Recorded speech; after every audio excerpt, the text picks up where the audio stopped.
Buenos días, hermanos, saludos. Aquí el hermano Osvaldo desde Buenos Aires, Argentina, con un nuevo video, un nuevo en vivo. Hoy un poquito más temprano, porque bueno, voy a tratar de empezar a hacer los videos un poquito más tempranos, porque bueno, quiero ir alargando un poquito los videos, porque bueno, hay mucho que decir, hay mucho que transmitir. Así que bueno, hoy domingo 28 de enero del 2024, ya prácticamente se nos pasó enero, ya se nos pasó este primer mes del 2024, ya empezó a gran ritmo este año, así que bueno, un año que vamos a ver grandes cosas, un año que va a preceder a un año donde van a haber grandísimos cambios y vamos a ver muchas cosas que van a venir por voluntad del Señor. Obviamente el 2025 yo no tengo duda de que va a ser una repetición del 2020, de lo que vimos a nivel mundial el 2020, pero que va a ser mucho peor porque van a venir cosas muchísimas más avanzadas. Pero bueno, lo que debemos hacer es esperar dentro de la voluntad de nuestro Padre, de la voluntad de nuestro Señor Jesucristo. Y bueno, estar agarrados de su mano, agarrados en obediencia, agarrados dentro de su voluntad, que es juicio, justicia. Esa es la voluntad absoluta de nuestro gran Dios y Salvador Jesucristo. Así que bueno, vamos a empezar hoy, vamos a ver hay una enseñanza muy linda, cosas muy lindas para ver. Vamos a hablar sobre Melquisedec, un personaje tan de interrogancia para muchos, porque hay muchos que ignoran quién fue Melquisedec, si fue verdaderamente una persona, quién es este personaje tan emblemático que aparece en las Escrituras, aparece en Hebreos, aparece en Génesis, aparece en Salmos. Qué linda la campana. Pero bueno, aparece pocas veces en las Escrituras. Aparece en Génesis 14, aparece en Salmos y aparece 3 veces en Hebreos. Aparece en los capítulos 5, 6 y 7 de Hebreos. Pero bueno, vamos a ir viendo poco a poco qué es Melquisedec. ¿Quién es Melquisedec? Es una persona, Melquisedec es un emblema, es un título. Vamos a ir apuntando de a poco sobre este rey de Salem, como lo describe la propia Escritura. Así que bueno, vamos a ir viendo. Saludo a todos mis hermanos en la dispersión, en el mundo. Pero bueno, vamos a meternos en Génesis 14. Vamos a ir viendo que es la primera vez donde aparece este Melquisedec. Y vamos a ir viendo. Vamos a Génesis 14 a partir del versículo 1, donde dice: Abraham liberta a Lot, a su sobrino. Lot, que era su sobrino, pero también era su cuñado, porque Lot era el hermano de Sara. Así que bueno, vamos a ir viendo. Versículo 1 de Génesis 14. Aconteció, ya empezamos mal. Aconteció en los días de Amrafel. ¿Quién es Amrafel? Es el propio Nimrod. Este rey Amrafel es Nimrod. Dice: aconteció en los días de Amrafel, rey de Shinar, y podemos ver que en la llanura de Sinar o de Shinar era que estaba la mera Babilonia. Rey de Shinar, Arioc, rey de Elazar, Kedorlaomer, rey de Elam. A ver, Kedorlaomer sabemos que era un rey semita. Pero este Kedorlaomer había sido príncipe de los ejércitos de Nimrod, nada más y nada menos que de Nimrod, en épocas de la Torre de Babel. Había sido príncipe de los ejércitos de Nimrod. Y en este momento era rey de Elam. ¿Y quién era Elam? Elam había sido hijo de Shem o hijo de Sem. Recordemos que en ese entonces se acostumbraba a poner los nombres de las ciudades a los nombres propios, a los nombres de cada uno. Y Tidal, rey de Goim, que estos hicieron guerra contra Bera, rey de Sodoma, contra Birsa, rey de Gomorra, contra Sinab, rey de Adma, contra Semeber, rey de Seboim, y contra el rey de Bela, la cual es Zoar. Todos estos se juntaron en el valle de Sidim, que es el mar salado. 12 años habían servido a Kedorlaomer, y en el 13º se rebelaron, y en el año 14 vino Kedorlaomer y los reyes que estaban de su parte, y derrotaron a los refaitas en Astarot Carnaim, a los susitas en Ham, a los emitas en Sabe Kiriatim, y a los oreos en el monte de Seir, hasta la llanura de Param, que está junto al desierto. Y volvieron y vinieron en Mispat, que es Cades, y devastaron todo el país de los amalecitas. Recordemos que los amalecitas son linajes de los edomitas, de los ¿cómo se llama? Se me fue el nombre. De los edomitas, que son los de Seir. Hasta la llanura de Param, que está junto al desierto. Y volvieron y vinieron a Mispat, que es Cades, y devastaron todo el país de los amalecitas, como les dije recién.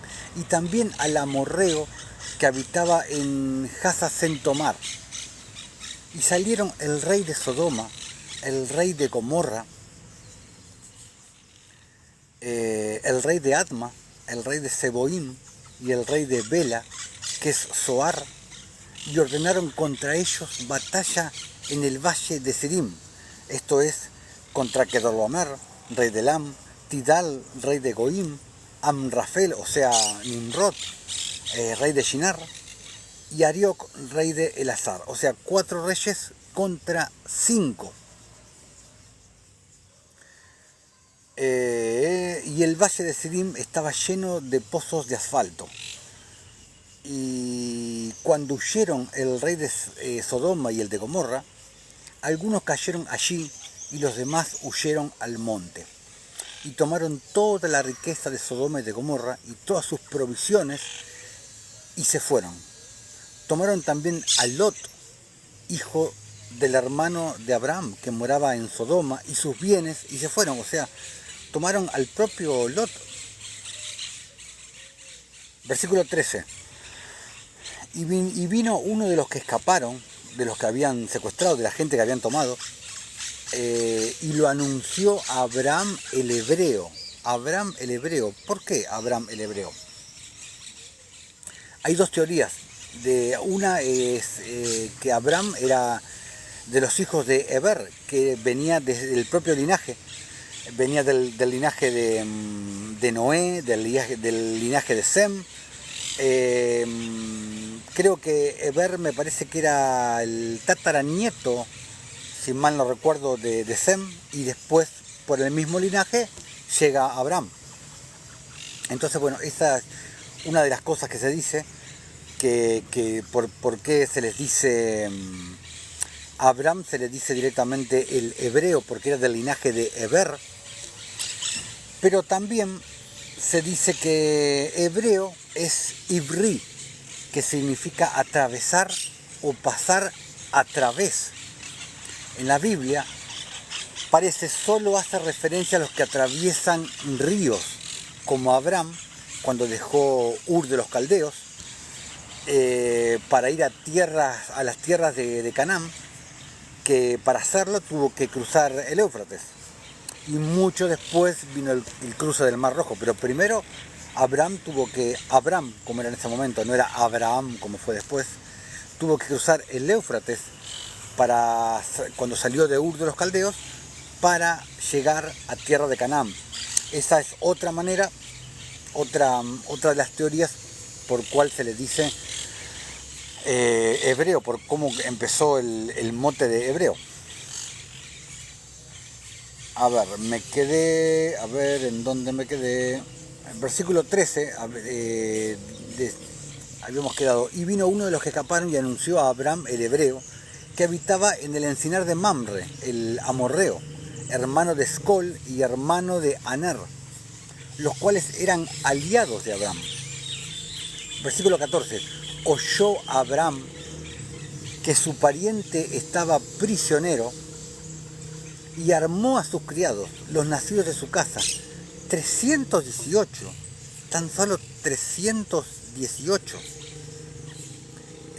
y los siguió hasta Dan, y cayó sobre ellos de noche, él y sus siervos, y les atacó, y les fue siguiendo hasta Oba, al norte de Damasco. Y cuando los persiguió, mató a todos, excepto los 4 reyes. Los 4 reyes quedaron vivos. Mató a todo el ejército, digamos, pero dejó a los reyes vivos. Y recobró todos los bienes, y también a Lot, su pariente, y sus bienes, y a las mujeres y demás gentes. Y ahora vamos a ver el encuentro que tiene Abraham con este misterioso Melquisedec para muchos.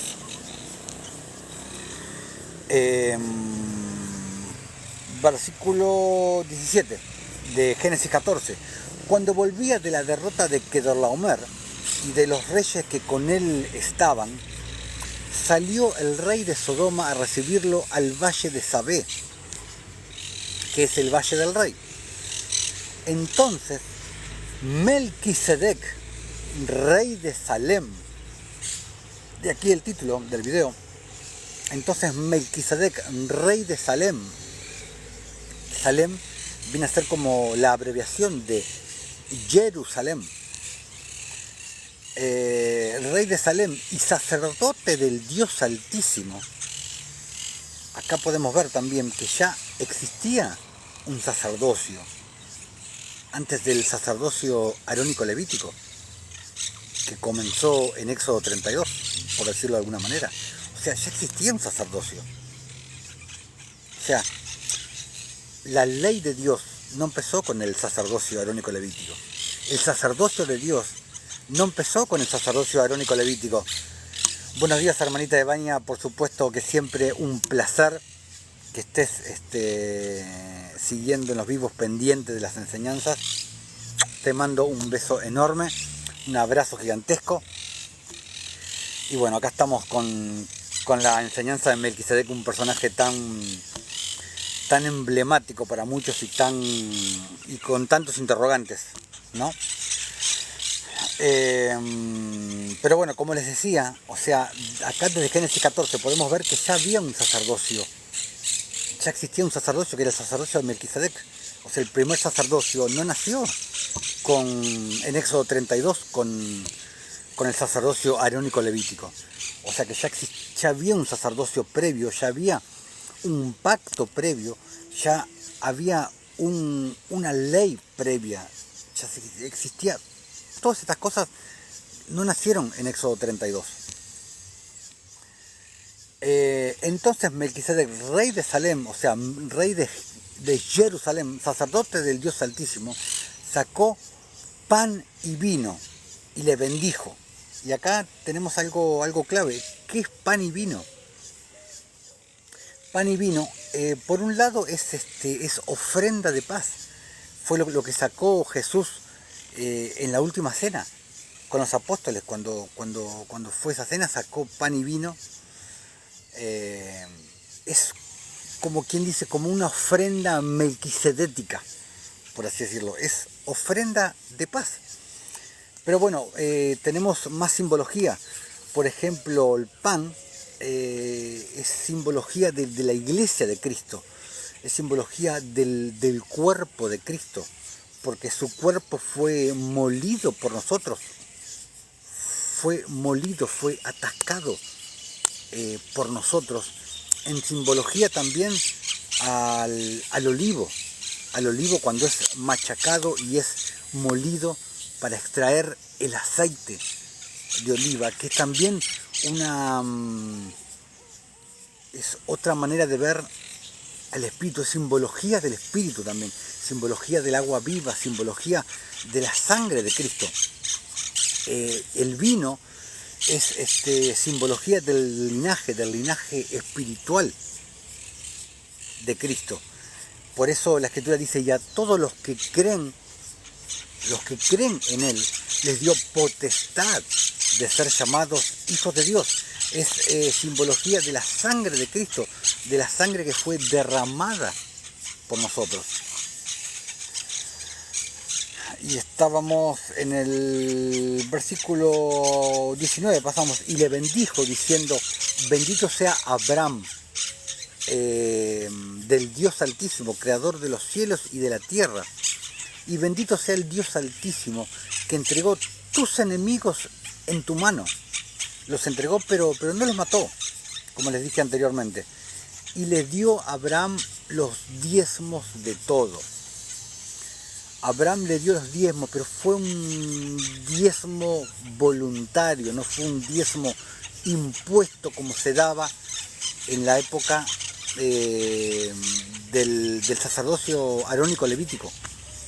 Más que un diezmo fue una ofrenda voluntaria, fue una ofrenda en sumisión, en un reconocimiento de un linaje espiritual, o sea, de una superioridad espiritual que Abraham reconoció en Melquisedec. O sea, no era un linaje obligatorio, impuesto, como era en la época del sacerdocio arónico levítico, porque bueno, ahí era distinto, porque el diezmo era impuesto, porque no solamente servía para una de las tribus, que era como para su abastecimiento, sino que era para llenar el alfolí y darle de comer a los extranjeros, a la viuda, al huérfano.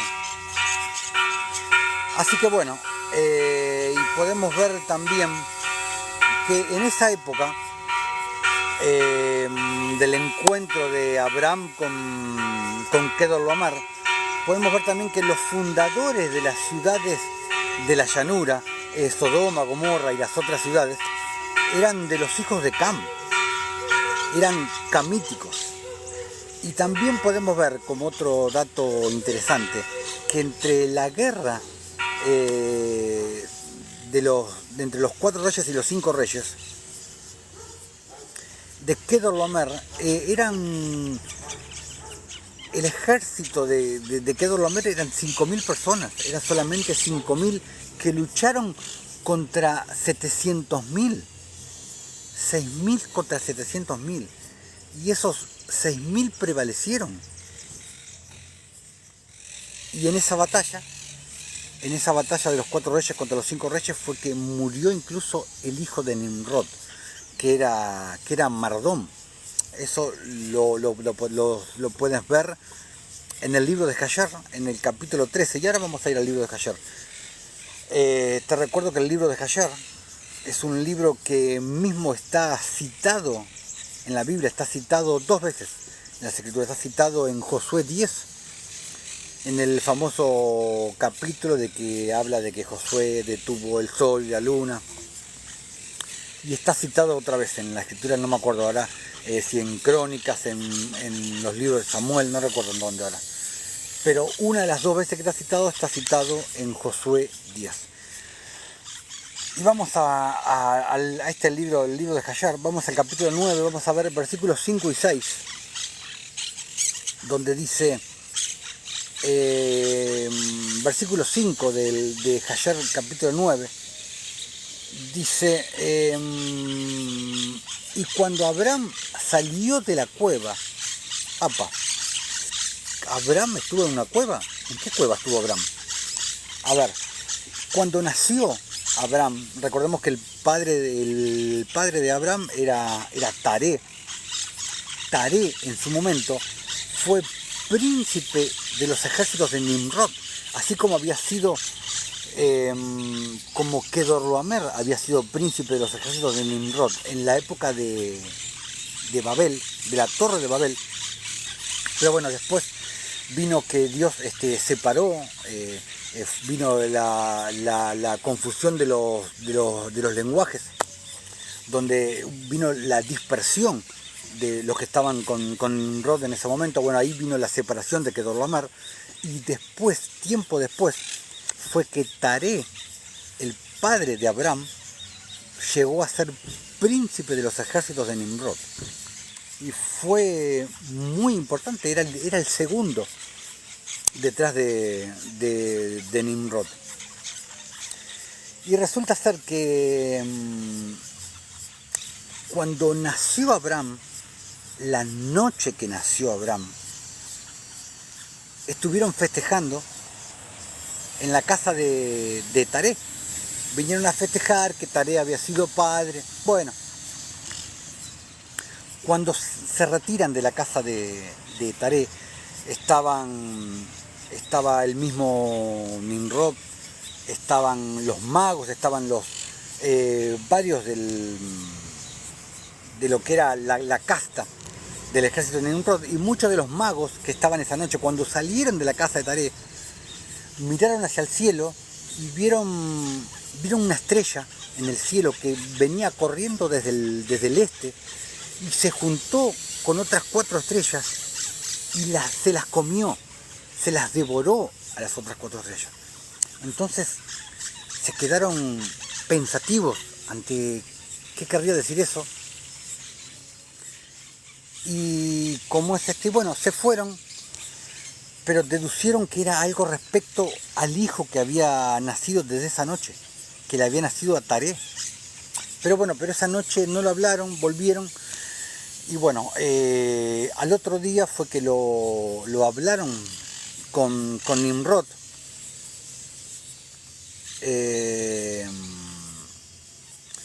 Cuanto más pasó el tiempo y lo hablaron con Nimrod, le contaron esto a Nimrod, como que el hijo que le había nacido a Taré iba a ser un rey muy importante, que iba a tomar, por así decirlo, el lugar de Nimrod, que iba a perseguir el reino de Nimrod y lo iba a destruir.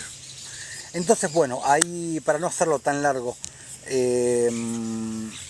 ahí es donde Nimrod intenta matar a Abraham, para no hacerlo tan largo. Pero Taré, su padre, evita de alguna manera la persecución de Nimrod sobre Abraham y lo hace vivir en una cueva, o sea, lo esconde de Nimrod. Nimrod le ofrece comprar al hijo porque lo quería matar. Entonces Taré, avisado de esto, le da el hijo de una criada de él, a lo que Nimrod violentamente lo mata, lo agarra así una mano y lo estrella contra el piso. Imagínense que estamos hablando de una criatura recién nacida. Y Nimrod quedó convencido de que había matado al hijo de Taré, que había nacido, o sea, que había matado a Abraham, cuando no fue así en realidad.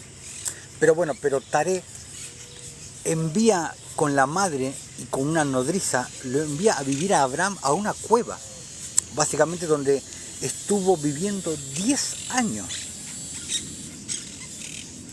escondido del alcance de Nimrod. Pero después, con el tiempo, Nimrod se olvidó, el séquito de Nimrod también se olvidó el tema, porque se habían quedado tranquilos pensando que Abraham había muerto. Entonces, no me quiero ir tanto del tema. A ver, por eso dice el versículo 5 de Hayar 9, dice: y cuando Abraham salió de la cueva, él fue a Noé y a su hijo Shem, o Sem. O sea, fue a la casa de Noé y de Sem. Porque después del diluvio, Sem se quedó viviendo en las proximidades de donde vivía Noé, pero Cam y Jafet se apartaron de ambos y se fueron y vivieron por otro lado. Pero Shem se quedó en las proximidades de Noé. Entonces Abraham, cuando salió de la cueva, fue a vivir con Noé y con Shem. Pero me podrás decir, hermano Falto, ¿pero qué tiene que ver Noé y Shem con Abraham? Ya lo vas a ver. Dame unos minutos y ya lo vas a ver. Entonces, cuando Abraham salió de la cueva, él fue a Noé y a su hijo Shem, y él permaneció con ellos para aprender la instrucción del Señor y sus sendas. Fue a aprender las sendas del Señor. Y ningún hombre supo dónde Abraham estaba. O sea, fue a aprender las sendas del Señor, fue a aprender los caminos del Señor, los caminos rectos, las sendas derechas, el camino de justicia. Y si ya vieron el video donde les cuento por qué la justicia lo es todo, ahí pueden ver por qué el camino del Señor, el único camino del Señor, el verdadero camino del Señor, es el camino de justicia. Es un camino de justicia, un camino recto, un camino derecho. Ahí se los expuse con muchas escrituras, porque el verdadero camino del Señor es un camino de justicia. Entonces acá podemos ver que él fue para aprender la instrucción del Señor y sus sendas, sus caminos. Y ningún hombre supo dónde Abraham estaba, y Abraham sirvió a Noé y a su hijo Shem por largo tiempo. Abraham sirvió a Noé y a Shem. ¿Por qué Abraham sirvió a Noé? Recordemos las palabras de nuestro Señor Jesucristo. Vamos a Lucas capítulo 22, versículos del 24 al 27, donde dice: hubo también entre ellos, hablando de los discípulos, una disputa sobre quién de ellos sería el mayor. Pero él les dijo, Jesús: los reyes de las naciones se enseñorean de ellas, y los que sobre ellas tienen autoridad son llamados bienhechores. Mas no así vosotros, sino sea el mayor entre vosotros como el más joven, y el que dirige como el que sirve, les dijo Jesús. Versículo 27, porque ¿cuál es mayor? ¿Es el que se sienta a la mesa o el que sirve? ¿No es el que se sienta a la mesa? Mas yo estoy entre vosotros como el que sirve. Entonces, Abraham, aparte de aprender las sendas de nuestro Señor Jesucristo, aprendió a servir, porque para ser el más alto, primero tiene que ser el más pequeño. Para ser servido, primero tienes que aprender a servir. Y Jesús fue una de sus primeras enseñanzas a sus discípulos, a sus apóstoles, aprender a servir, a ser el más pequeño para poder llegar a ser el más grande, para poder llegar a ser el más alto. Por eso decía el Señor: el que se humille será exaltado, y el que se quiera exaltar de primero, ese va a ser humillado. Entonces, para tú poder ser exaltado, primero tienes que humillarte. Por eso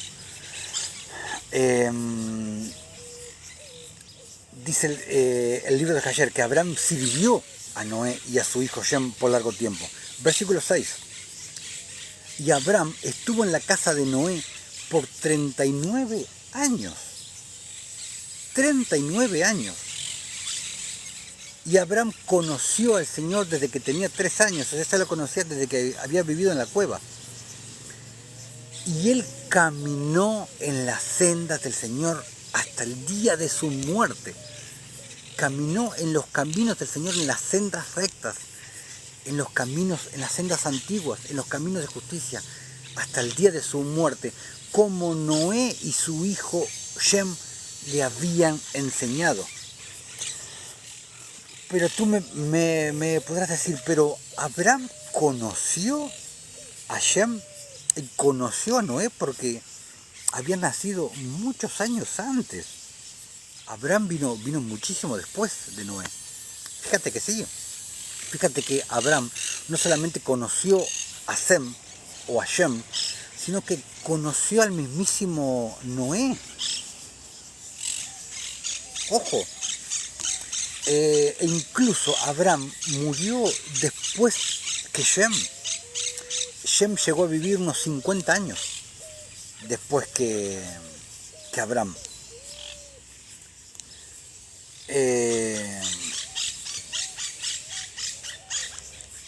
Vamos ahora a Salmo 110. Salmo 110, versículo 4. Acá está David citando, Salmo 110, versículo 4, que está citado en Hebreos 5, donde dice: juró el Señor y no se arrepentirá. Tú eres sacerdote para siempre, según el orden de Melquisedec. Esa es otra de las escrituras que aparece Melquisedec. Hablado por el rey David. Y vamos a ver ahora Hebreos capítulo 5, versículos del 5 al 14, donde dice: así tampoco Cristo se glorificó a sí mismo haciéndose sumo sacerdote, sino el que le dijo: tú eres mi hijo, yo te he engendrado hoy. Como también dice en otro lugar: tú eres sacerdote para siempre, según el orden de Melquisedec. Y acá se agarran muchos testigos de Jehová diciendo: tú eres mi hijo, yo te he engendrado hoy. Ahí está como Dios creó al ángel Jesús, al arcángel Jesús. Pero bueno, tiene un trasfondo mucho más complejo. Pero bueno, versículo 7. Y Cristo en los días de su carne, o sea, Dios en los días de su carne, ofreciendo ruegos y súplicas con gran clamor y lágrimas al que le podía librar de la muerte, fue oído a causa de su temor reverente. Y aunque era hijo, o sea, aunque estaba manifestado como el Hijo de Dios, el Padre en ese momento estaba manifestado como hijo, no era que eran dos personas distintas. Por lo que padeció, aprendió la obediencia, y esa es una enseñanza para nosotros. Aprendió la obediencia, y habiendo sido perfeccionado mediante la obediencia, porque la perfección viene por la obediencia, la justificación viene por la obediencia, el aprender a ser justos viene por la obediencia. Vino a ser autor de eterna salvación para todos los que le obedecen. ¿Quién vino a ser autor de eterna salvación? Jesús, Cristo, para todos los que le obedecen, para todos los que en Él confían, para todos los que de Él dependen. Y fue declarado por Dios sumo sacerdote según el orden de Melquisedec. Y después dice el capítulo, advertencia contra la apostasía. Dice: acerca de esto tenemos mucho que decir, acerca de la justicia, acerca del orden de Melquisedec, acerca de la justicia, y ahora vamos a ver por qué. Acerca de esto tenemos mucho que decir, pero en las iglesias, entre comillas, en las sinagogas, no te hablan de Melquisedec, no te hablan de la justicia, no te tocan estos temas. Lo único que saben es hablarte sobre el sacerdocio arónico levítico, sobre el monte Sinaí, sobre los 10 mandamientos, y no salen de ahí, no saben hablarte de otra cosa. Acerca de esto tenemos mucho que decir y difícil de explicar, por cuanto os habéis hecho tardos para oír, porque debiendo ya ser maestros ¿para qué? Para enseñar la justicia. Y ahora lo vamos a ver confirmado más adelante. Porque debiendo ser ya maestros después de tanto tiempo, tenéis necesidad de que se os vuelva a enseñar cuáles son los primeros rudimentos de las palabras de Dios. Y habéis llegado a ser tales que tenéis necesidad de leche y no de alimento sólido. Y acá viene el versículo clave, el versículo 13. Y todo aquel que participa de la leche y es inexperto de la palabra de justicia. Todo aquel que participa de la leche es inexperto de la palabra de justicia, porque es niño. Acá te lo dice muy claro, es niño. ¿Qué quiere decir que es niño? Que es un niño, está en pañales, como hacen los bebés. Los bebés usan pañales y hacen berrinche, quieren todo, se quedaron atrapados en el no erréis. ¿Y qué es un bebé? Un bebé quiere todo para él, quiere berrinche, quiero leche, quiero teta, quiero el pete, no sé cómo le dicen en tu país. Pero el bebé quiere todo para él, llora porque quiere berrinche. Y eso es una persona que es inexperta en la palabra de justicia. Porque el que es maduro en la palabra de justicia ya no quiere todo para uno, no pide todo para uno, quiere ofrecer para los demás, es dar para los demás, es el despojarse de sí mismo en procurar para los demás. A eso se refiere Hebreos. Versículo 14, pero el alimento sólido es para los que han alcanzado madurez, o como dice la versión de la Biblia del Jubileo, para los perfectos, un sinónimo de para los justos, para los que por el uso tienen los sentidos ejercitados para el discernimiento del bien y del mal, como te dice en Miqueas 6.8, perdón. ¿Qué te dice en Miqueas 6.8? Oh hombre, Él te ha declarado lo que es bueno. ¿Y qué es lo que el Señor demanda de ti? Solamente que hagas justicia, que ames misericordia y que camines humillado ante tu Dios. Por eso te dice, para los que por el uso tienen los sentidos ejercitados para el discernimiento del bien y del mal. Porque el justo no precisa que estén todo el tiempo diciéndole qué es lo que está bien, qué es lo que está mal, porque ya lo tienen incorporado. Ya el Espíritu se los ha revelado, porque tienen la mente de Cristo, porque tienen el corazón circuncidado.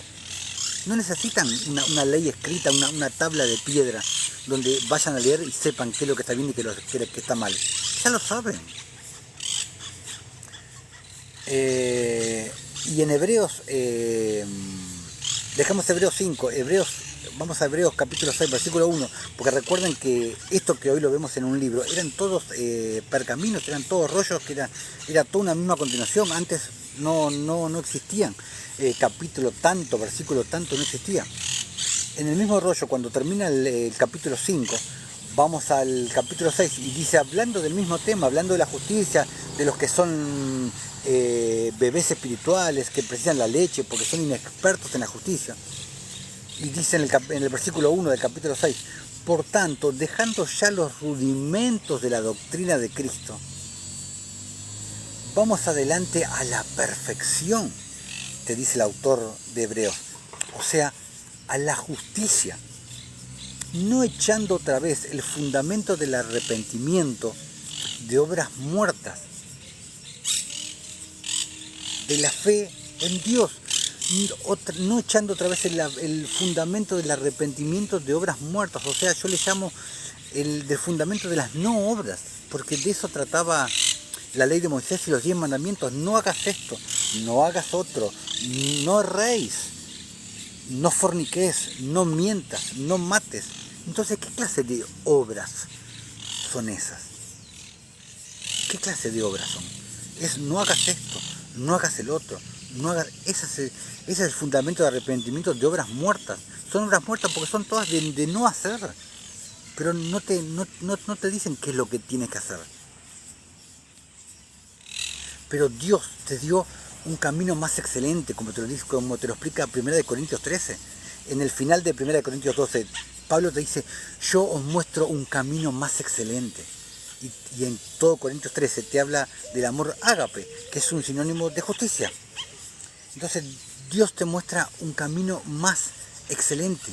O sea, el de hacer así como el que tiene misericordia de ti, que tú la tengas con tu prójimo, así como Él tuvo misericordia de ti, tuvo caridad contigo, así como Él es justicia nuestra, como dice en la Escritura, que tú tengas misericordia con tu prójimo, que tú hagas misericordia con tu prójimo, que tú practiques la caridad con tu prójimo. O sea, que salgas, por así decirlo, del árbol del fruto del bien y del mal y vengas al árbol de la vida, al fruto de la vida, que dejes el fundamento del arrepentimiento de las obras muertas y que vengas a las obras de vida, a las obras de hacer. Deja de no hago esto, no hago aquello, no hago el otro, y empieza a hacer. Haz esto, haz lo otro. Es así de simple. Quedémonos acá en Hebreos, capítulo 6, vamos al versículo 13 hasta el versículo 20, donde dice: porque cuando Dios hizo la promesa a Abraham, no pudiendo jurar por otro mayor, juró por sí mismo, diciendo: de cierto te bendeciré con abundancia y te multiplicaré grandemente. Versículo 15, habiendo esperado con paciencia, alcanzó la promesa. Versículo 16, porque los hombres ciertamente juran por uno mayor que ellos, y para ellos el fin de toda controversia es el juramento para confirmación. Versículo 17, por lo cual, queriendo Dios mostrar más abundantemente a los herederos de la promesa, o sea, a los herederos del Espíritu, la inmutabilidad de su consejo, interpuso juramento. Versículo 18, para que por dos cosas inmutables, en las cuales es imposible que Dios mienta, tengamos un fortísimo consuelo los que hemos acudido para asirnos de la esperanza puesta delante de nosotros, la cual tenemos como segura y firme ancla del alma, y que penetra hasta dentro del velo, donde Jesús entró por nosotros como precursor, hecho sumo sacerdote para siempre, según el orden de Melquisedec. O sea que fue un sacerdocio hecho por juramento, no como el sacerdocio arónico levítico, que no fue hecho mediante juramento. En cambio, sí lo fue el sacerdocio de Melquisedec. Vamos a Hebreos, capítulo 7, versículos del 1 al 4, donde dice, y acá nos metemos más en Melquisedec, porque este es Melquisedec, rey de Salem, o sea, rey de Jerusalén, rey de Jerusalén, y sacerdote del Dios Altísimo. Vemos nuevamente como ya existía un sacerdocio antes del sacerdocio arónico levítico, que salió a recibir a Abraham, que volvía de la derrota de los reyes, y le bendijo, a quien asimismo dio a Abraham los diezmos de todo, cuyo nombre significa primeramente Rey de Justicia. Acá ya nos vamos metiendo en el significado de Melquisedec, cuyo nombre significa primeramente Rey de Justicia y también Rey de Salem. Salem, Jerusalén, o sea, ciudad de paz. Esto es Rey de paz, sin padre, sin madre, sin genealogía, que ni tiene principio de días ni fin de vida, sino hecho semejante al Hijo de Dios, permanece, sacerdote para siempre. Y por eso aquí podemos ver cómo muchos creen que este Melquisedec era Jesús. Y en parte sí y en parte no. Ahora vamos a ir viendo, vamos a ir metiéndonos más en el misterio. ¿Por qué sí y por qué no? Pero bueno, acá ya podemos ver que cuyo nombre, dice, significa primeramente Rey de Justicia y también Rey de Paz. Podemos ver que este Melquisedec es Rey de Justicia y Rey de Paz. Pero ¿quién es Melquisedec? A ver. La palabra Melquisedec significa Rey de Justicia. Melquisedec es una palabra compuesta y se forma al unir dos palabras hebreas. Si te vas a la Biblia políglota o a la concordancia Strong, podemos ver que está la palabra Melech Sadik. De ahí, de la unión, viene Melech Sadik, Melquisedec, Melech Sadik. Varían las pronunciaciones, pero tenemos la palabra Melech, que es la palabra 4428 según la políglota de la concordancia Strong, que significa rey y o realeza.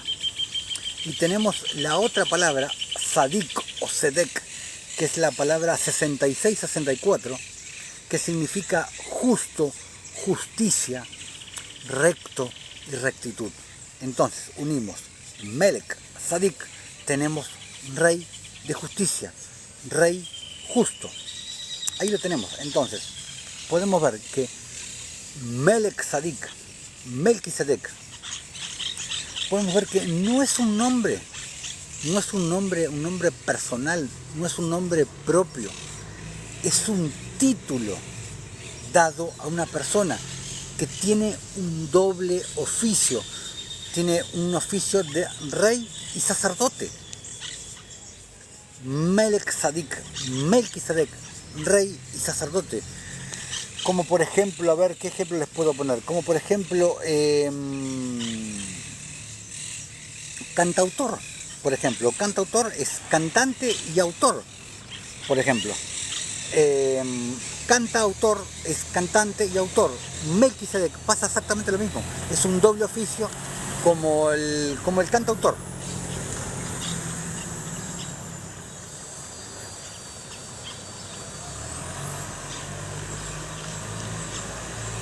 Entonces podemos ver que este rey de Salem, el Melquisedec de Génesis 12, era rey de Salem y sacerdote del Dios Altísimo.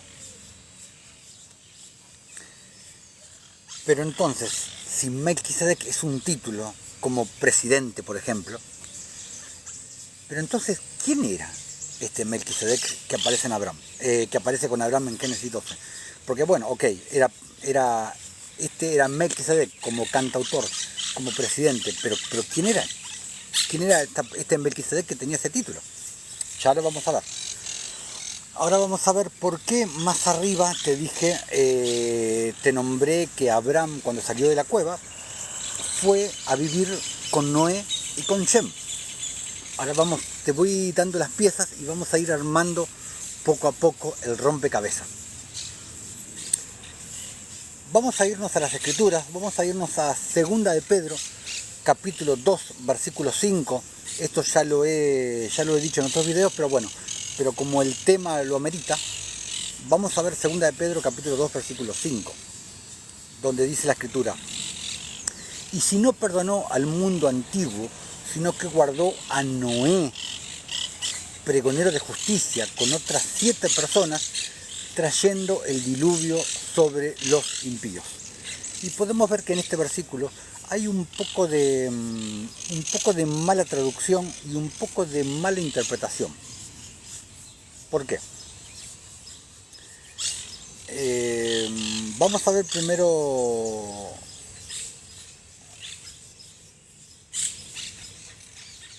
si nos vamos al texto en griego original,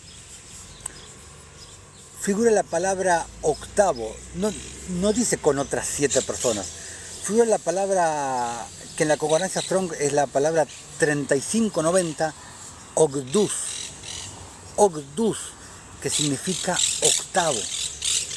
Entonces no dice con otras 7 personas, dice octavo, que es la palabra ogdus. Y donde dice pregonero es la palabra 2783 en la concordancia Strong, que es keirux, que significa un heraldo, un predicador de justicia. Entonces, según Génesis 6, podemos ver que Noé era un justo. Entonces, lo que verdaderamente dice acá 2 de Pedro 2.5, dice que Noé fue el octavo pregonero de justicia. Porque vamos a leerlo de vuelta, el versículo, donde dice, sino que guardó a Noé, pregonero de justicia, con otras 7 personas. No dice, la sensación al leer este versículo, parece que dice que guardó a Noé dentro del arca, con otras 7 personas.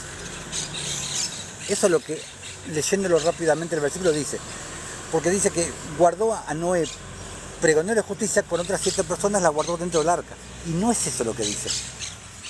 Lo que dice es que guardó a Noé, pregonero de justicia, con otras 7 personas. Te está contando que Noé era pregonero de justicia con otras 7 personas. O sea, no te dice que guardó en el arca a Noé y a otras 7 personas. No, te dice que Noé era pregonero de justicia con otras 7 personas. Lo que verdaderamente te dice que en el linaje desde Adán, Noé fue el 8º pregonero de justicia. En el linaje. Eso es lo que te está marcando en realidad. Te agradezco mucho, gracias. Eso es lo que te está marcando en realidad. Eso es lo que te está marcando, que Noé era el 8º pregonero de justicia. Pero en realidad, lo que Noé, si lo podemos ver, fue el 10º pregonero.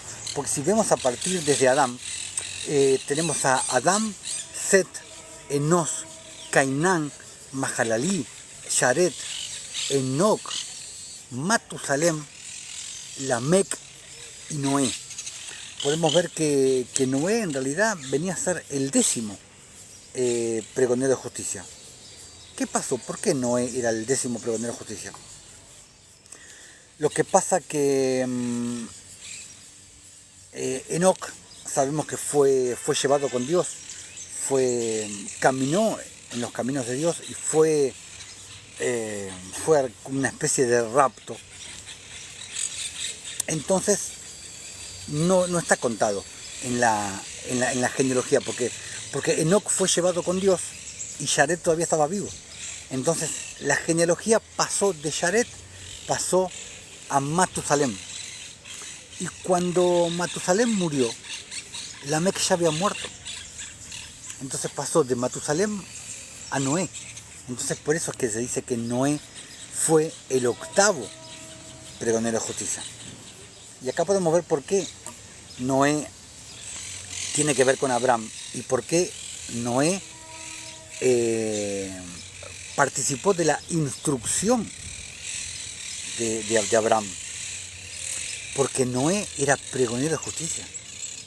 Era un predicador de justicia. Era un sadik, por así decirlo. Aquí lo puedes ver claramente. Y Abraham aprendió de Noé. Y Shem, ¿qué tiene que ver Shem en todo esto? Perdón, aparte de que era el hijo de Noé. No me apures, vamos a ir viéndolo paso a paso. Volvamos al libro de Hayar. Vamos al capítulo 16. Vamos a leer del versículo 10 al 13, donde más o menos te cuenta lo que te cuenta Génesis 14. El encuentro de Abraham con Melquisedec. Y acá vamos a seguir develando esta historia. Hayar, capítulo 16, versículos del 10 al 13, te dice: y Bera, rey de Sodoma, y el resto de los hombres que estaban con él, salieron de los pozos de cal donde habían caído para encontrarse con Abraham y sus hombres. Versículo 11 dice: y Adonisedec,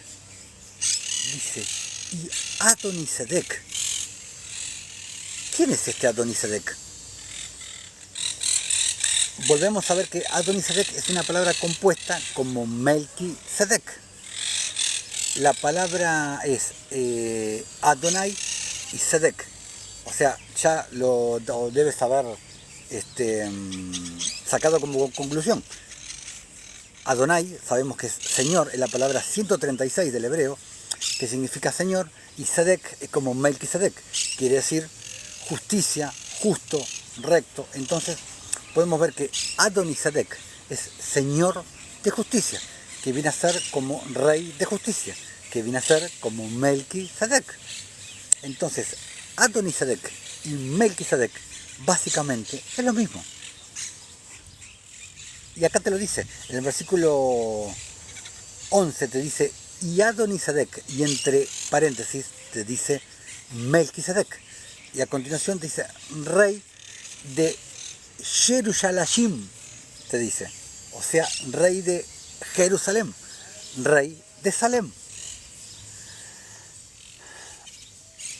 Y te dice, entre paréntesis, el nombre de este Adonisedec, de este Melquisedec, de este rey de Jerusalén, de este rey de Salem, era Shem, era Sem, era el hijo de Noé.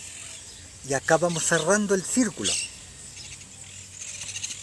Salió con sus hombres, dice, para encontrarse con Abraham y su gente, con pan y vino. Y ellos permanecieron juntos en el valle de Melech, que viene a ser el valle del rey, que está descrito en Génesis. Y Adonisedec bendijo a Abraham, y Abraham le dio una 10ª parte de todo lo que había traído del botín de sus enemigos. Porque Adonisedec era rey del Dios Altísimo. Adonisedec, o sea, Melquisedec, o sea, Shem, o sea, Sem, el hijo de Noé, era sacerdote del Dios Altísimo. También era rey de Salem. Tenía el doble oficio, Melech Sadik, rey y sacerdote. ¡Wow! Hermoso. Pero en Hebreos dice que Melquisedec no tenía padre ni madre, me podré decir algún despistado. Claro que sí, porque cuando dice no tenía padre ni madre, sin genealogía, está hablando de Melquisedec, está hablando del título, no está hablando de la persona.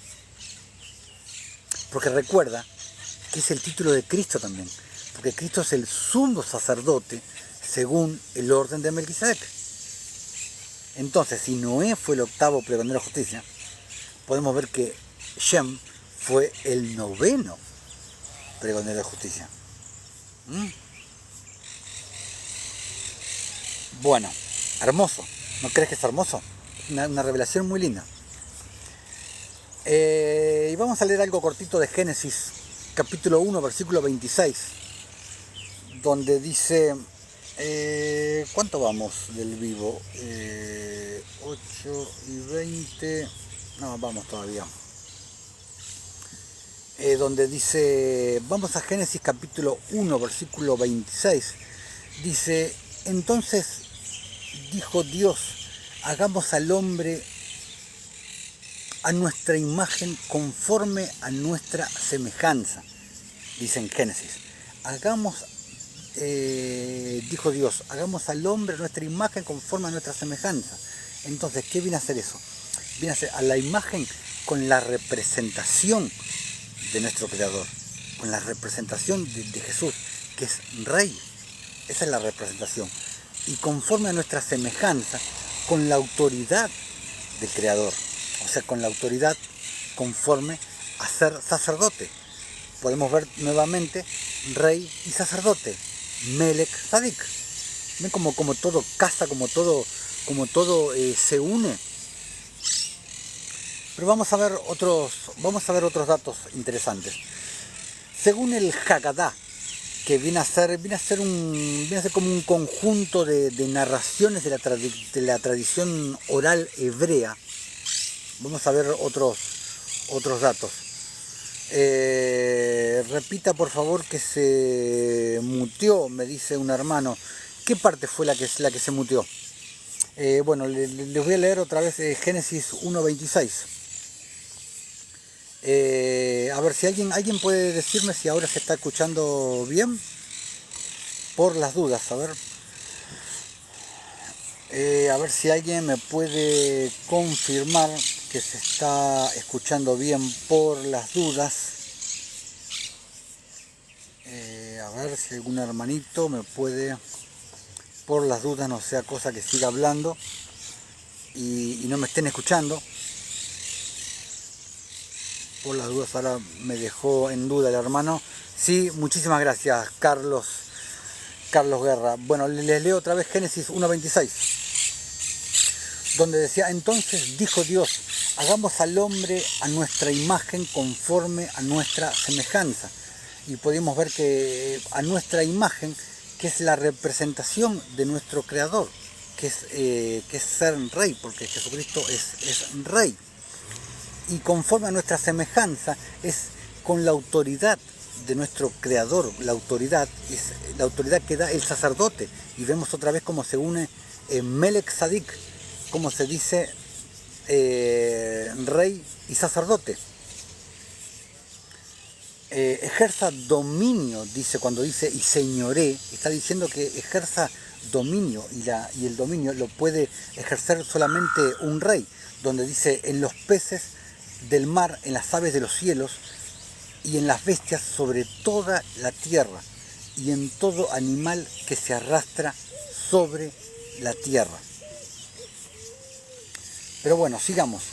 Vamos al Haggadah que les había dicho anteriormente, que es un conjunto de narraciones de la tradición oral hebrea, donde en ese libro nos dice que Matusalem era un rey piadoso, o sea, era un rey justo, era un rey que ejercía la caridad, que ejercía el amor ágape.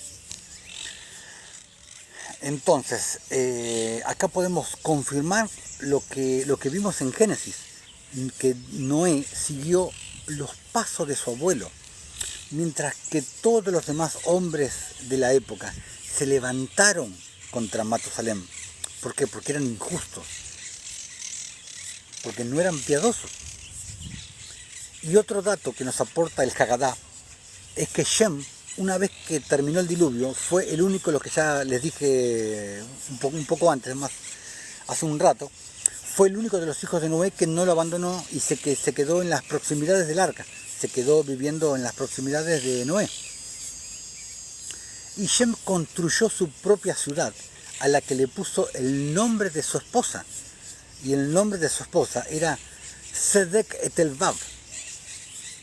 Sedek Etelvav, podemos ver Sedek de justa, Sedek Etelvav, en las cercanías de la casa de su padre, junto a la montaña Lubar, lugar donde encalló el arca, que este lugar Lubar era una de las montañas del Ararat.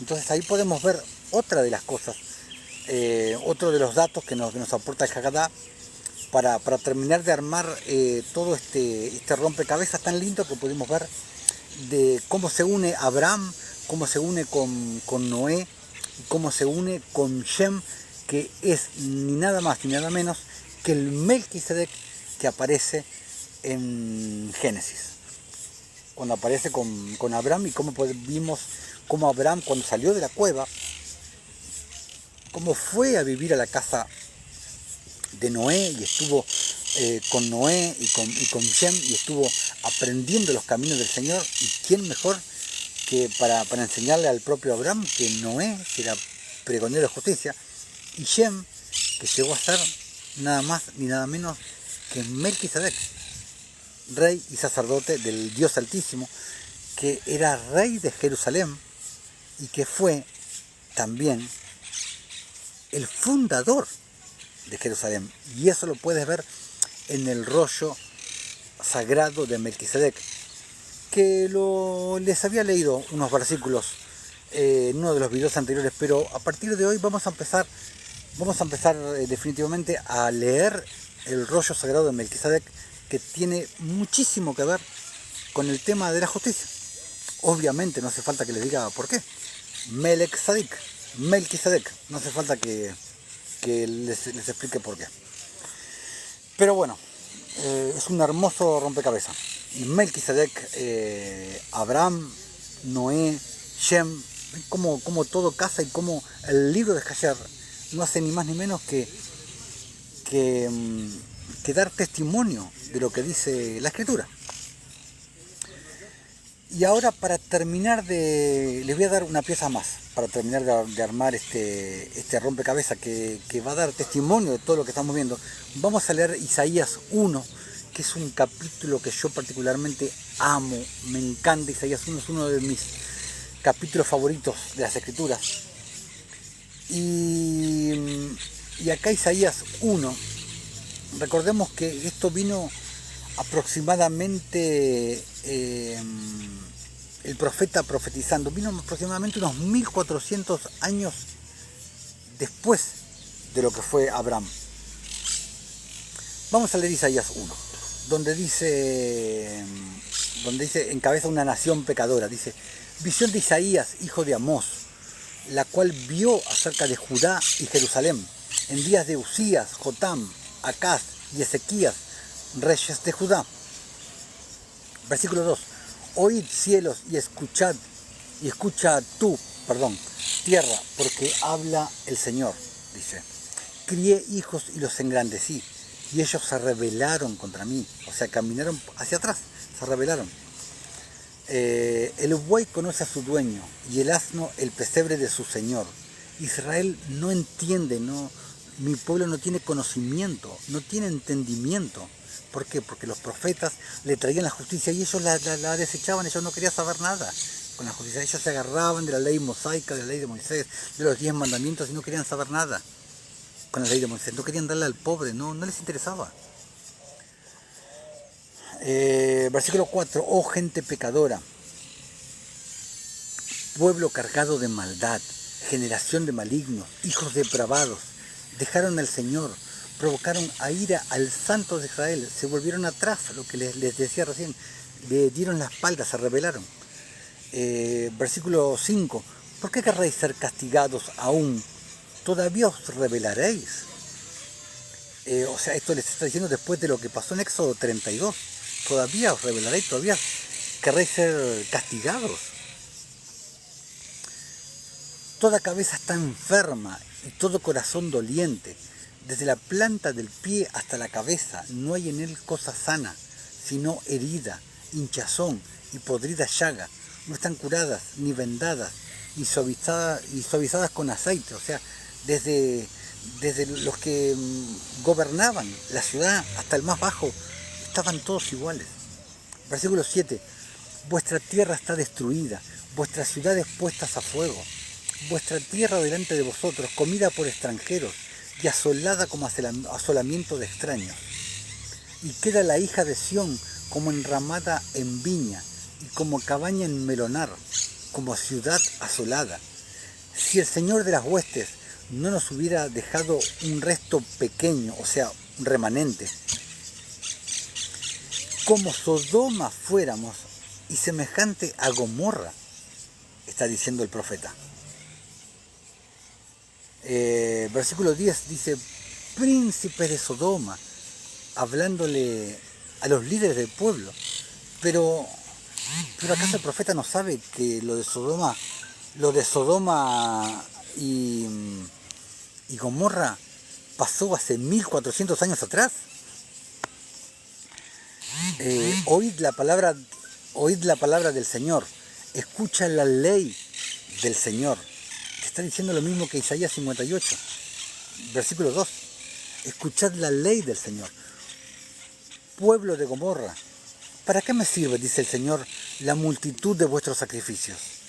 Hastiado estoy de holocaustos de carneros y de cebos de animales gordos. No quiero sangre de bueyes, ni de ovejas, ni de machos cabríos.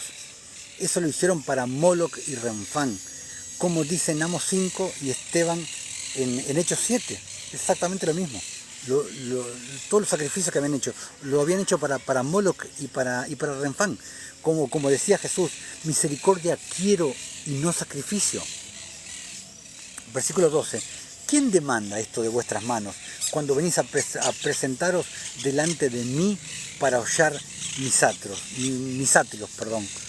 ¿Qué Dios les había ordenado esto? Piénsalo. No me traigas más vana ofrenda, el incienso me es abominación. ¿Qué es lo que te tiran en las misas católicas? ¿No te tiran incienso? Luna nueva y día de reposo, el convocar asambleas no lo puedo sufrir. Son iniquidad vuestras fiestas solemnes, las fiestas solemnes que hacen en los grandes templos.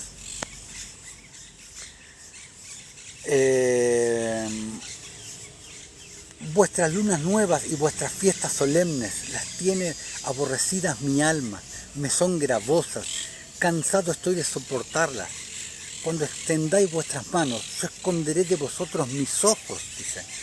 Asimismo, cuando multipliquéis la oración, yo no oiré. Mientras no estén en la justicia, que es mi verdadera ley, como te lo dice Isaías 1, como te dice Isaías 58, no va a oír tus oraciones, no va a oír tus peticiones.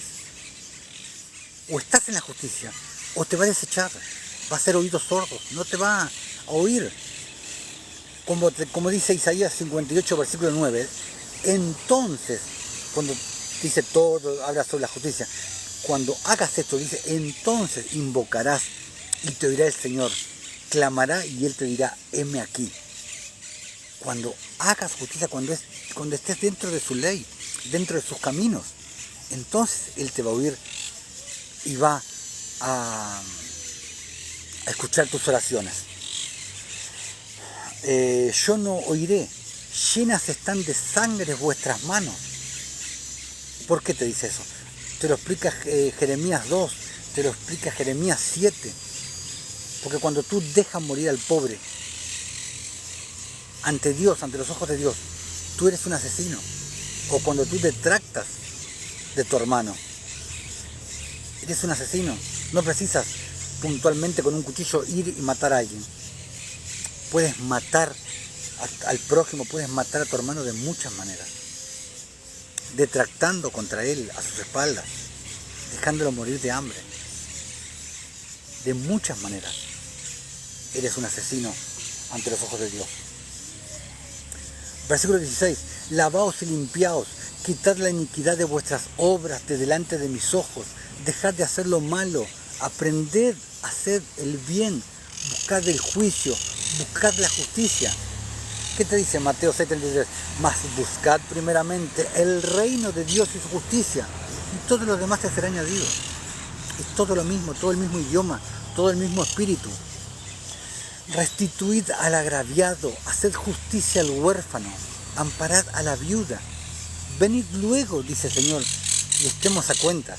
Lo mismo que te dice Isaías 58. Venid luego. Venid ¿a dónde? A la verdadera ley de Dios, a la justicia, porque sin justicia no hay justificación. Ten presente eso. Si vuestros pecados fueren como la grana, como la nieve serán emblanquecidos. Lo mismo que le dice Daniel a Nabucodonosor en Daniel 4. Es exactamente lo mismo. Le dice Daniel, por tanto, oh rey, acepta mi consejo, tus pecados redime con justicia y tus iniquidades haciendo misericordias para con los oprimidos. O sea, no es que puedes ir a hacer lo que se te dé la gana y después, bueno, le doy un sándwich al pobre y ya está. No, pero los pecados que cometiste cuando eras un ignorante, antes de conocer la justicia, antes de venir a la justicia, redímelos haciendo justicia. O sea, ¿qué ejemplo te puedo poner? Si tú practicabas el aborto, si tú fuiste cómplice de aborto, ahora procura rescatar chicos de la calle, procura rescatar niños de la calle, dándoles de comer si los puedes tener en tu casa y hacerles un lugar. Hazlo. Es una manera de enmendar los errores que tuviste por ignorante.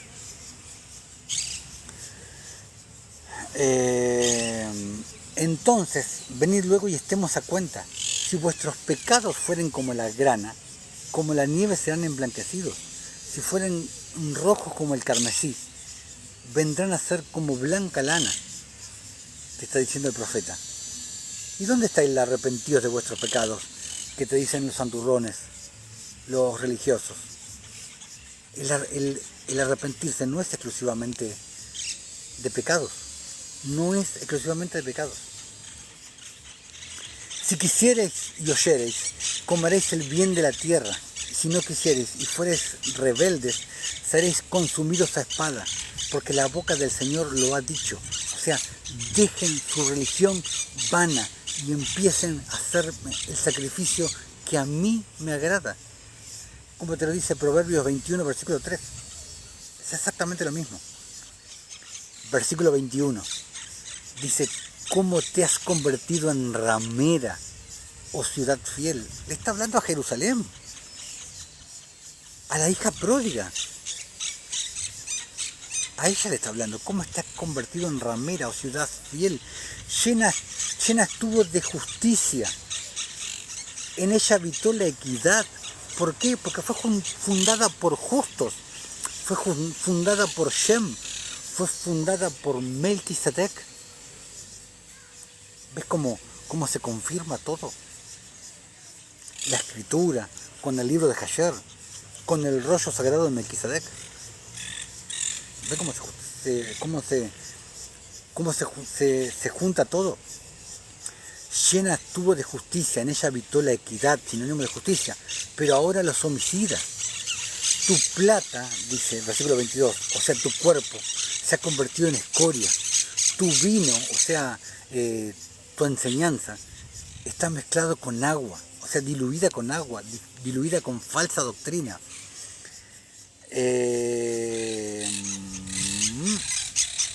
Tus príncipes, o sea, tus gobernadores, prevaricadores, o sea, jueces injustos y compañeros de ladrones, todos aman el soborno y van tras las recompensas. O sea, lo que te habla Pablo, lo que te dice, y toman la piedad como fuente de ganancia. Está hablando exactamente lo mismo.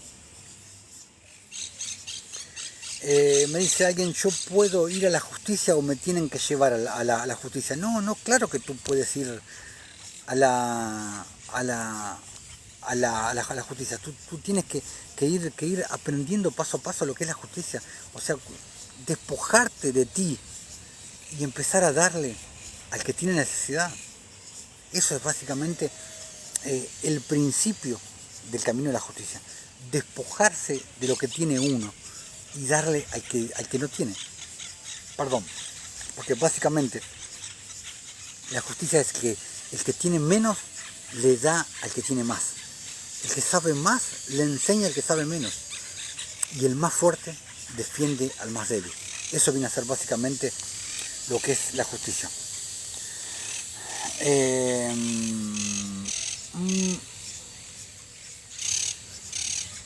Dice, todos aman el soborno y van tras las recompensas.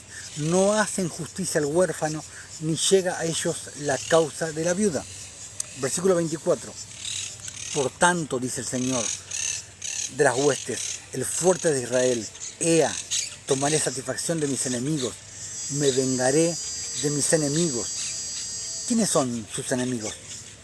Los que dejan morir de hambre al pobre, los que no hacen justicia, los que no hacen caridad, los que no hacen misericordia. Y volveré mi mano contra ti. Por eso Mateo 25 te dice, porque así como lo hiciste con el más pequeño, me lo habéis hecho a mí.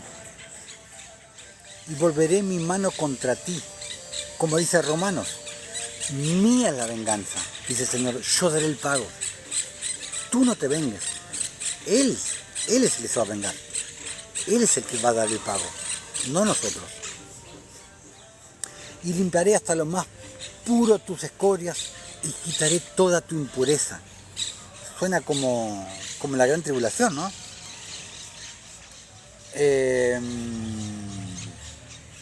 Restauraré tus jueces como al principio, como eran al comienzo, y tus consejeros como eran antes, como eran como cuando fue fundada. Entonces te llamarán ciudad de justicia, ciudad fiel. Ya no va a ser la Jerusalén celestial, ya no va a ser Jerusalén, va a ser Jerusadok, ciudad de justicia, porque la justicia va a ser la que reine en la Jerusalén celestial. Y lo puedes ver nuevamente en el video que hice, ¿por qué la justicia lo es todo? Ahí lo vas a comprender a cabalidad. Versículo 27. Sión será rescatada con juicio y los convertidos de ella con justicia. Pero los rebeldes y pecadores aún serán quebrantados, y los que dejan al Señor, o sea, los que dejan el camino del Señor, el camino de la justicia, serán consumidos. Por eso Pedro te dice en 2 de Pedro 2, te dice, pero mejor les hubiera sido no haber conocido el camino de la justicia, que después de haberlo conocido, volverse atrás del santo mandamiento que le fue dado. Mira lo que está diciendo Pedro.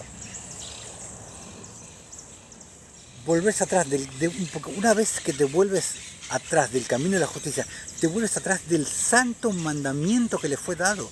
Por eso David te dice en Salmo 119, todos tus mandamientos son justicia. Y acá Pedro te está diciendo el santo mandamiento de la justicia. Por eso te explico que la justicia lo es todo. Entonces, ¿el santo mandamiento es no pecar? No, el santo mandamiento es andar en justicia. Acá te lo está diciendo. Fíjate cómo todo casa con todo. Una escritura casa con la otra y se arma un rompecabezas. Incluso con las escrituras apócrifas. Estos dos versículos de Pedro son increíblemente sabios. Se los leo de vuelta. Porque mejor les hubiese sido no haber conocido el camino de justicia, que después de haberlo conocido, volverse atrás del santo mandamiento que les fue dado. Pero les ha acontecido lo del verdadero proverbio, citando Proverbios 26, Pedro. El perro vuelve a su vómito y la puerca, lavada a revolcarse en su cieno. Por eso en todos lados te dice que el que no anda en el camino de justicia, anda en camino de perdición, anda en rebelión con el Señor. Te lo dice por todos lados, pero les termino de leer el último párrafo de Isaías, donde te dice, versículo 29, entonces os avergonzarán las encinas que amasteis, y os afrentarán los huertos que cogisteis, porque seréis como encina a la que se les cae la hoja, y como huerto al que le faltan las hojas. O sea, no van a tener agua para regar las encinas, no van a tener las aguas vivas de las que hablaba Jesús, las aguas del Espíritu. Y el fuerte será como estopa, y lo que hizo, como centella, y ambos serán encendidos juntamente y no habrá quien os apague. Bueno, vamos a leer rápidamente el rollo sagrado de Melquisedec. Ahora sí nos vamos a meter con el rollo sagrado de Melquisedec. Vamos a leer el primer capítulo. Es un libro hermoso. El rollo sagrado de Melquisedec está dividido en 3 libros a su vez. La historia del universo, que es un libro escrito por Melquisedec, que son 6 capítulos. El segundo libro es la historia de Salem, que está dividida en 14 capítulos, que fue escrita por Abraham. Y el último libro, Historia de un vaso, que está dividido en 11 capítulos, que también fue escrito por Abraham. Y los 3 libros forman el rollo sagrado de Melquisedec, que fue descubierto en las cuevas de Qumran. Es un rollo verdaderamente hermoso, y ya vas a ver cómo confirma todo lo que está en la escritura, con datos que no están en la escritura, pero confirma todo lo que está en la escritura. Así que bueno, vamos a leer el primer capítulo del primer libro, el libro de Melquisedec, la historia del universo.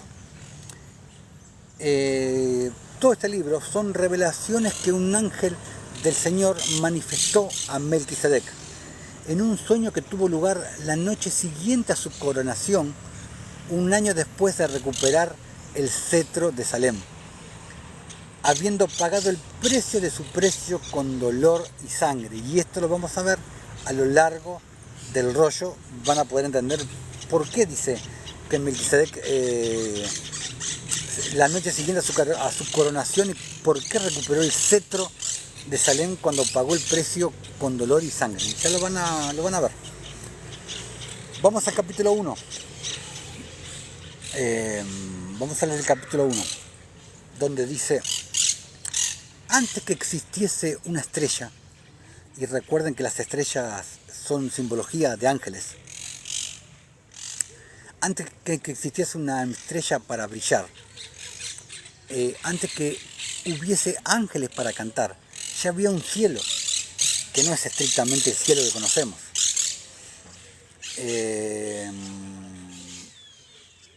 Ya había un cielo, el hogar del Eterno, el único Dios, perfecto en sabiduría, o sea, justo en sabiduría, porque recuerden que perfecto es un sinónimo de justo, en su sabiduría, que es el Espíritu Santo, perfecto en amor, en el amor ágape, perfecto en justicia y en gloria, vivió el Eterno una eternidad, antes de concretizar su lindo sueño en la creación del universo. Los incontables seres que componen la creación fueron todos idealizados con mucho cariño, desde el diminuto átomo hasta las gigantescas galaxias. Todo mereció su suprema atención. Amador de la música, Dios idealizó el universo como una gran orquesta que, bajo su regencia, debería vibrar acordes armoniosos de justicia y paz, porque los cimientos de tu trono, de tu reino, son cimientos de justicia, como se los leí en videos anteriores. Justicia y paz. Para cada criatura Él compuso una canción de amor, es simbología del amor ágape, de la justicia, de la caridad, de la misericordia. Versículo 3. El Eterno estaba muy feliz, pues sus sueños estaban por realizarse. Moviéndose con majestad, inició su obra de creación. Sus manos moldearon primeramente un mundo de luz y sobre él una montaña fulgurante sobre la cual estaría para siempre afirmado su trono del universo. Al monte sagrado Dios llamó Sión. De la base del trono el Eterno hizo brotar un río cristalino para representar la vida que de él fluiría hacia todas las criaturas. Como sala del trono creó un lindo paraíso que se extendía por centenas de kilómetros alrededor del monte Sión. Al paraíso llamó Edén. Al sur del paraíso, en ambos márgenes del río de la vida, fueron edificadas numerosas mansiones adornadas de piedras preciosas. Por eso el Señor decía en Juan 16, creo que era, no recuerdo, Juan 9, Juan 16, no recuerdo. Por eso el Señor decía, en la casa de mi Padre muchas moradas hay, que se destinaban a los ángeles, los ministros del reino de la luz. Versículo 5. Circuncidando el Edén y las mansiones angelicales, construyó Dios las murallas de jaspe brillante. Por eso en Apocalipsis habla sobre estas murallas, a lo largo de la cual podían ser vistos grandes portales de perlas. Y este libro también habla más adelante sobre las perlas. En el libro del vaso, en el último de los 3 libros del rollo de Melquisedec. Con alegría el Eterno contempló la capital soñada. La ciudad de su esplendor era como una novia adornada, pronta para recibir a su esposo. Simbología de la esposa, simbología de nosotros. Cariñosamente, el gran arquitecto le llamó Jerusalén, la ciudad de la paz. Dios estaba por traer a la existencia a la primera criatura racional. Sería un ángel glorioso de entre todos, él de mayor honra. Adornado por el brillo de las piedras preciosas, ese ángel viviría sobre el monte Sión como representante del Rey de Reyes delante del universo. Versículo 7. Con mucho amor, el Creador comenzó a moldear al primogénito de los ángeles. Toda sabiduría aplicó al formarlo, haciéndolo perfecto. Con ternura le concedió la vida el hermoso ángel, como despertando de un profundo sueño, abrió los ojos y contemplando la faz de su autor, con alegría el Eterno le mostró la belleza del paraíso, hablándole de sus planes que comenzaban a concretarse. Juan 14.2, muchas gracias por la... No recordaba si era Juan 9, Juan 14, muchas gracias. Vamos al versículo 8. Al ser conducido al lugar de su morada, junto al trono, el príncipe de los ángeles estaba agradecido y con voz melodiosa entonó el primer cántico de alabanza. De las alturas de Sión se descubriría a los ojos del hermoso ángel Jerusalén en su inmensidad y esplendor. El río de la vida, al deslizar sereno en medio de la ciudad, se asemejaba a una larga avenida, reflejando las bellezas del jardín del Edén y de las mansiones angelicales. Envolviendo al primogénito de los ángeles con su manto de luz, y recordemos que luz es un sinónimo de justicia. En Isaías está en Isaías 42, Isaías 51, Isaías 58, Isaías 59, en un montón de lugares, en la escritura, en Salmos, en Mateo 5 o 6, simboliza a la luz con la justicia. Bueno, muchísimas gracias, Luis, por tu comentario.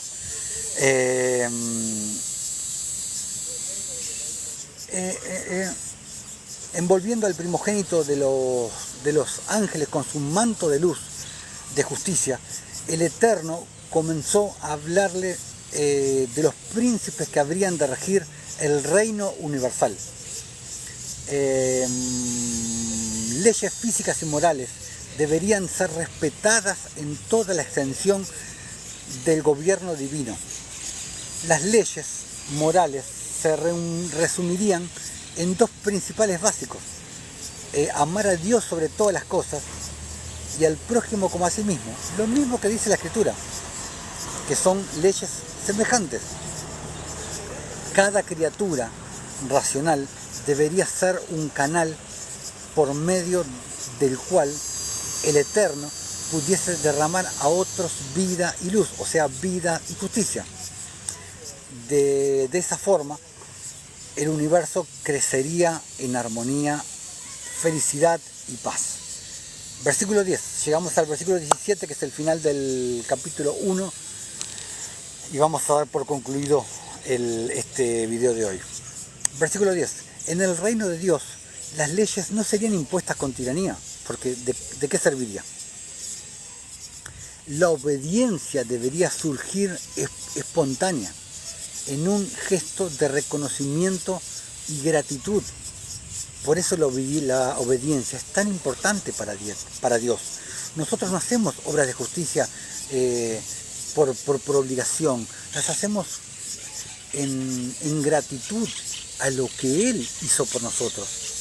Hacemos obras de justicia en agradecimiento a lo que Él hizo, porque ya somos salvos, no para ser salvos. No hacemos obras para ser salvos.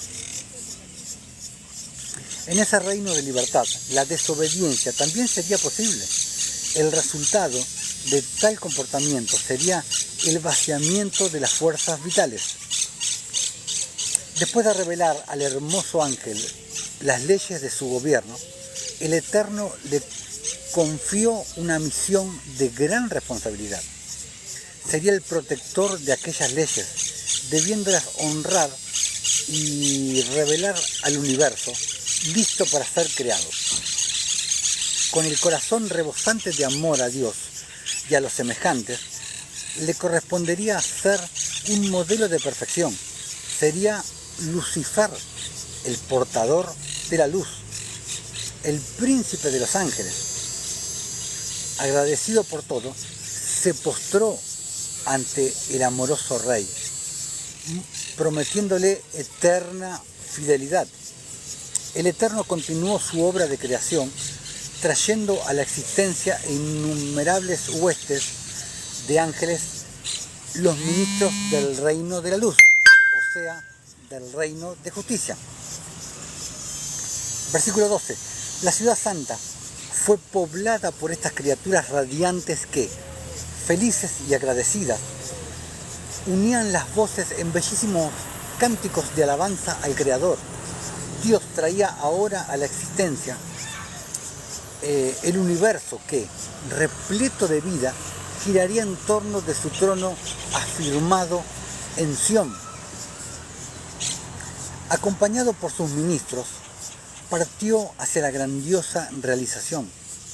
Después de contemplar el vacío inmenso, el Eterno levantó las poderosas manos, ordenando la materialización de las multiformes maravillas que habrían de conformar el cosmos. Su orden, cual trueno, repercutió en todas partes, haciendo surgir como por encanto galaxias sin número, repletas de mundos y soles, o sea, paraísos de vida y alegría.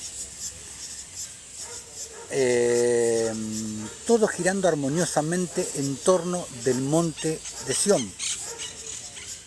Al presenciar tan grande hecho del Supremo Rey, o sea, de Jesucristo, las huestes angelicales se postraron, haciendo repercutir por el espacio iluminado un cántico de triunfo en salutación a la vida.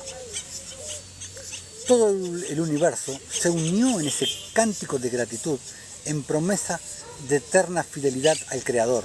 Guiados por el Eterno, los ángeles comenzaron a conocer la riqueza del universo. En esa excursión sideral estaban admirados ante la inmensidad del reino de la luz.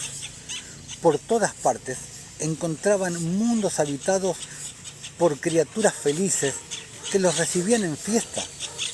Los ángeles nos saludaban con cánticos que hablaban de las buenas nuevas de aquel reino de paz. Versículo 15, ya estamos llegando al final. Tan preciada como la vida, la libertad de escoger a través de las cuales las criaturas podían remover su amor al Creador, exigía una prueba de fidelidad. Prueba de fidelidad. Con el propósito de revelarlo, el Eterno condujo las huestes por entre el espacio iluminado hasta aproximarse a un abismo de tinieblas que contrastaba con el inmenso brillo de las galaxias. A lo lejos, ese abismo se había revelado insignificante a los ojos de los ángeles,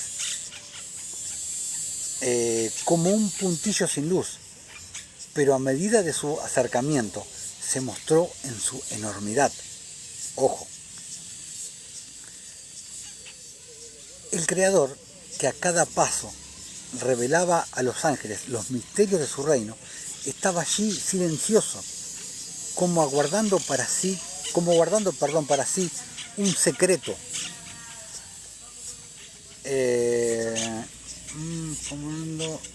Para allí un secreto. Las tinieblas de aquel abismo consistían en la prueba de la fidelidad. Ya se irán imaginando para dónde va esto, ¿no? Volteándose hacia las huestes, el Eterno solemnemente afirmó: todos los tesoros de la luz están abiertos a vuestro conocimiento, menos los tesoros ocultos de las tinieblas. Sois libres para para servirme o no. Amando la luz, estaréis ligados a la fuente de la vida.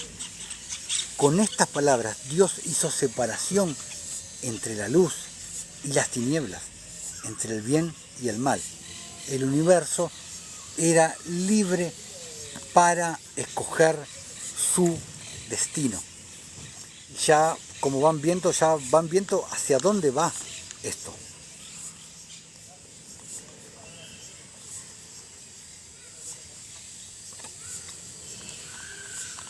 Ahí es cuando el Señor les empezó a mostrar las tinieblas, y bueno, ya lo vamos a ver en el capítulo 2, en el próximo video que hagamos, hacia dónde fue, como muchos con un poquito de sabiduría seguramente que lo van a saber.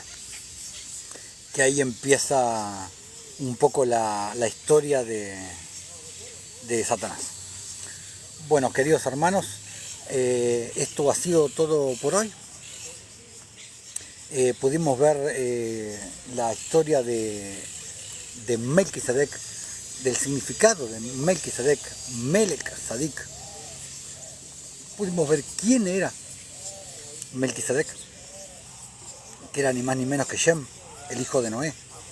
Pudimos ver cómo se unía Melquisedec con Shem, con Noé, con Abraham, en una revelación verdaderamente muy poderosa, muy linda.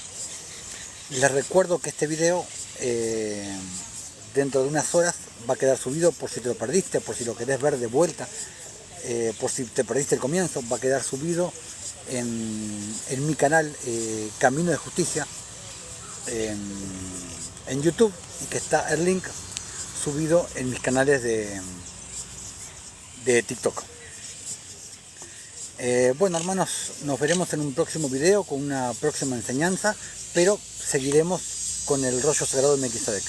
Seguiremos leyendo porque es un libro muy lindo para leer, que habla mucho de Melquisedec y habla mucho sobre la justicia, por supuesto. Así que bueno, hermanos, sin más que decir, nos vemos en el próximo video. Sean todos bendecidos en el poderoso nombre que es sobre todo nombre, en el nombre de Jesús, en el nombre de nuestro Señor Jesucristo. Nos vemos en un próximo video, hermanos. Hasta la próxima.